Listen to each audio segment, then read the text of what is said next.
AM 1430 KRGI 105.5 FM. Good morning. I'm Brian Gallagher. This is Community Connection. It's brought to you by Cornhusker Toyota Honda, Nebraska's only combined Toyota Honda dealership. Thursdays, we turn our focus to education. Here on behalf of Grand Island Public Schools, Activities Director, and I mean activities, Cindy Wells. Good morning. Good morning, Brian.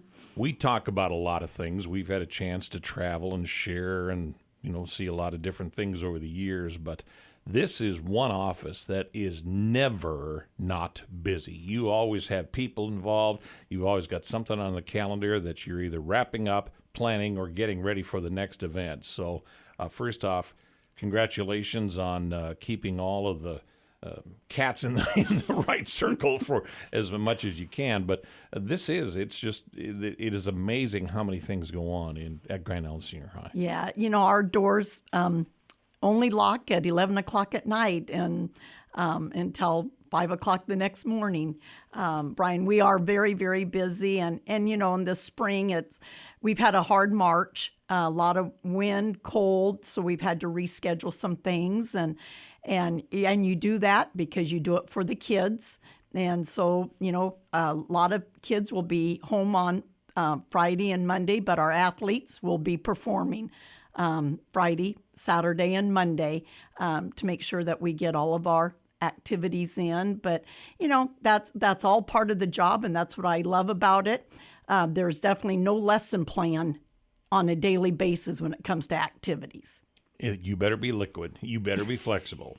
Let's talk about activities. We'll talk more about the games and so on as we get on. But one of the things that her office also deals with is the fine arts activities. And I mean the activities, too, shows, concert, contests. I mean, there's a lot of things coming up in the calendar soon. Yeah, that's right. And, and we're so proud of our fine arts department and instructors. We just finished an amazing music called Big Fish. The students, it was, not a big group of students, but the ones that participated, they were amazing. So we have just finished that. Our show choir this year, just superior all over the, every competition, and that was really good to see. And now we're getting ready for district music. We will host district music next Saturday, and due to the renovation of our cafeteria, and they're starting on the band room expansion, we will host district music at Walnut and Westridge. So Dr. Lee is working with me to make sure all of that gets put in place. But yeah, we'll have over 700 kids playing their horns next Saturday.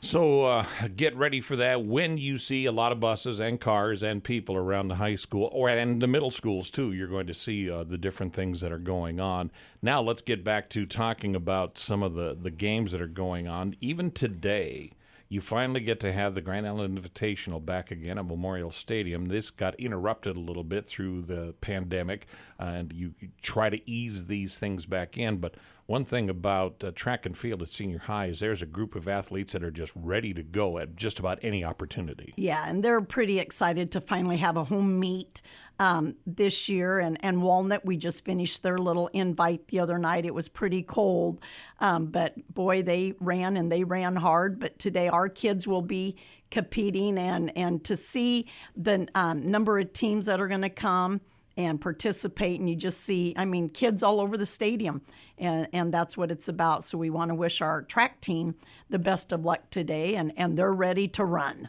And then also at Ryder Park, there is a triangular going on. Kearney and Norfolk will be in town to take on Islanders baseball, and then the Islanders pack up and head to Lincoln tomorrow for another triangular. It's the Northeast and Papio South, if I remember right. That's correct. Yes, we moved that off of Saturday because of Easter, but our little reserve team will play on Saturday morning at home. They have a little triangular that they're going to do. But yeah, Brian, and baseball, it's been kind of a long spring because it's been so cold, and we have to really watch our pitch counts and everything with our pitchers. But, the kids don't complain. And the parents sit out there with their winter blankets and sleeping bags around, and they really don't complain. The other night we played tennis. and in the wind and the cold, and the girls had on their sweatshirts and they were cold.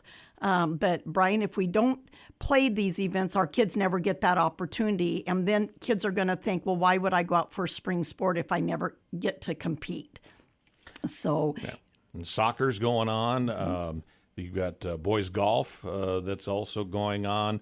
We mentioned the track and field. We've already talked baseball. So there's plenty of things that are involved and are going to be ongoing. And most of these competitions are going to get right into late May. In fact, may trickle over a little bit into June. You hope that it doesn't trickle that far, but it's just that busy time of the year to squeeze it in before graduations. Yeah, and that's exactly right. And, and then you have to work around our prom date, make sure we don't have any activities on April 29th when the senior prom is held. And so it's just a big puzzle that you put everything together. But Brian, it comes together, and I have a great assistant with Chris Ladwig and a wonderful secretary, Maria Tomlin, that, without them in my office, it would be very tough for one person to do. I'll tell you what, I get a chance to get up to the high school quite a bit for visiting with coaches and athletes and so on. But when you walk into that office, it really is a well-oiled machine. There's just great cooperation. Every once in a while they'll roll up a piece of paper and throw it at them and say, hey, are you listening to me? But really what goes on is it's amazing how you're able to keep this machine moving forward as efficiently as you do. So kudos to that. Yeah. Now, Heartland Athletic Conference Tournament baseball is coming up next week. Islanders look like they will have a first-round home game in the conference tournament. That bracket comes out, tomorrow? Was that right? Right. We play our two games today, and then that record will go in, and then they'll put the bracket together, and we'll know where we play next week. Yeah, we know it'll be in Lincoln, and we know that we're going to travel for the first-round game for sure, and then keep fingers crossed and see if we can't keep on keeping on. But there's always something going on, and we're honored to be part of keeping a focus on the things for Grand Island Senior High. So Cindy Wells, Activities Director, one of the hardest working people I know, but always finds a way to share a smile. And like she says, it's all about the kids. That's exactly right. And Brian, you're so good about coming and broadcasting and talking to our coaches and getting us out there to the public. And we appreciate that so much. It's what we do. That's what we do. All right. Cindy, always a pleasure. Good morning from AM 1430 KRGI, 105.5 FM.